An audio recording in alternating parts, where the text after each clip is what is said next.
Hi dears, welcome to Englu. Hope you all are fine. കഴിഞ്ഞ ക്ലാസ്സുകളിൽ നമ്മൾ discuss ചെയ്തതിൻ്റെ ഫോളോ അപ്പ് കണ്ടിന്യൂവേഷനാണ് ഇന്ന് നമ്മൾ പറയുന്നത്. ഫ്യൂച്ചറിൽ വരുന്ന പ്രവർത്തനങ്ങൾ, പാസ്റ്റിൽ വരുന്നവ, മീൻസ് നമ്മൾ ചെയ്തു കഴിഞ്ഞത് അതല്ലെങ്കിൽ വരാൻ പോകുന്ന പ്രവർത്തനങ്ങളെക്കുറിച്ചൊക്കെ നമ്മൾ ചെറിയ രീതിയിൽ സംസാരിച്ചിരുന്നു. അതിൻ്റെ ഒരു കണ്ടിന്യൂവേഷൻ. പറയുകയായിരിക്കും, പോവുകയായിരിക്കും, തിന്നുകയായിരിക്കും, കളിക്കുകയായിരിക്കും, ഇങ്ങനെയൊക്കെ പറയേണ്ടി വരുമ്പോൾ അതെങ്ങനെ ഇംഗ്ലീഷിൽ പറയുമെന്നാണ് നമ്മൾ ഇന്ന് ഡിസ്കസ് ചെയ്യുന്നത്. വരും, പോകും, പറയും, പാടും, കരയും, ചിരിക്കും, ഇതൊക്കെ നമ്മൾ വിൽ ഉപയോഗിച്ചുകൊണ്ട് നേരത്തെ പഠിച്ചിട്ടുണ്ട്. ഇനി പറയുകയായിരിക്കും, ചിരിക്കുകയായിരിക്കും, കളിക്കുകയായിരിക്കും, കുറച്ചുകൂടെ ഒരു ഫ്യൂച്ചറിസ്റ്റിക് അപ്രോച്ചിൽ, അതേസമയത്ത് ചില പ്രത്യേക കോണ്ടെക്സ്റ്റുകളിൽ നമ്മൾ സംസാരിക്കുമ്പോഴാണ് ഇങ്ങനെയൊക്കെ പറയേണ്ടി വരുന്നത്. ഫോർ എക്സാമ്പിൾ, നീ നാളെ വരുമ്പോൾ ഞാൻ ഉറങ്ങുകയായിരിക്കും. അഡ്വാൻസായി പറഞ്ഞു വെക്കുന്നതാണല്ലേ. നീ നാളെ വരുമ്പോൾ ഞാൻ ഉറങ്ങുകയായിരിക്കും. 8 മണിക്കാണോ നീ വരുന്നത്?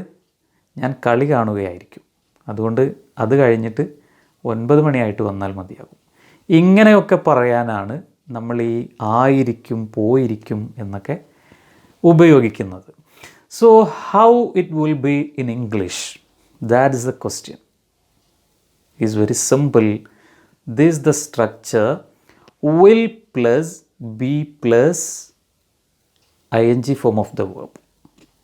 Will plus be plus continuous form of the verb. Will be working, will be sleeping, will be playing, will be crying, will be laughing, will be smiling, will be having food, will be drinking. Okay, will be plus ing form of verb. Will plus be plus ing form of verb. I will be sleeping. I will be sleeping. I will be sleeping. I will be playing. I will be playing. When you come at 4 o'clock tomorrow, I will be playing cricket. I will be playing cricket. നാളെ 4 മണിക്ക് നീ വരുമ്പോൾ ഞാൻ cricket കളിക്കുകയായിരിക്കും. Cricket കളിക്കുകയായിരിക്കും.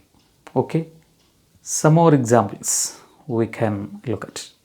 Don't phone me between 7 and 8. Don't phone me between 7 and 8. I will be studying then. I will be studying then. 7 മണിക്കും 8 മണിക്കും ഇടയിൽ എന്നെ ഫോൺ ചെയ്യരുത്. Don't phone me between 7 and 8. 2 വസ്തുക്കളെക്കുറിച്ച് പറയുമ്പോൾ between, അതിനിടയിൽ, between, അതിൽ കൂടുതലാണെങ്കിൽ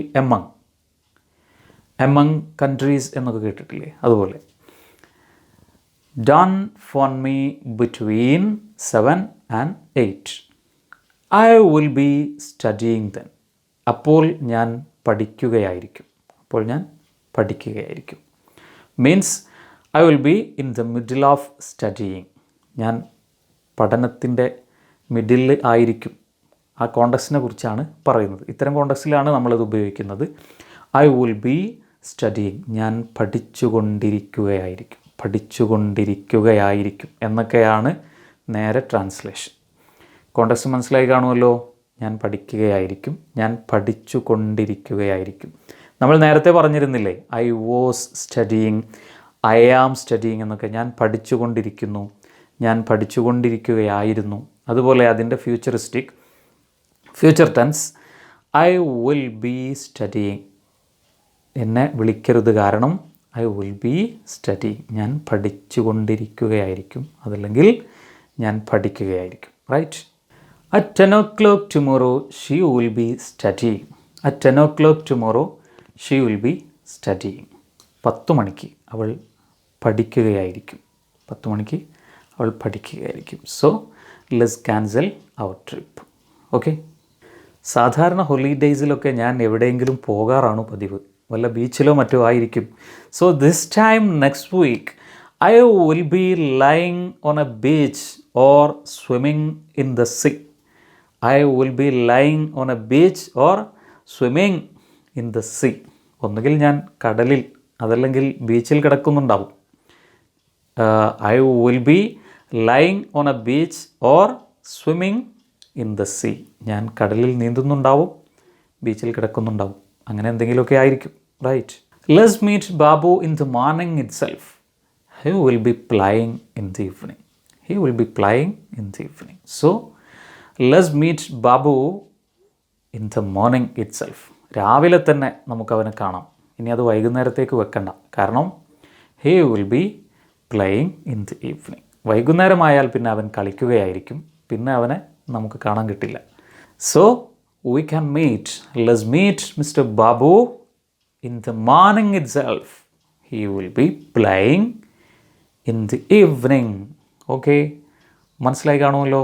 അപ്പോൾ ഇങ്ങനെയാണ് പറയുകയായിരിക്കും, കളിക്കുകയായിരിക്കും, പാടുകയായിരിക്കും, തിന്നുകയായിരിക്കും. Babu will be eating biryani. Bibu will be drinking carrot juice. Right. ഇങ്ങനെ നമുക്ക് വരാനിരിക്കുന്ന കാര്യങ്ങളെക്കുറിച്ച് പറയുന്നത്. Hope you got the idea clearly and all the very best for you. Thank you. Bye-bye. Take care.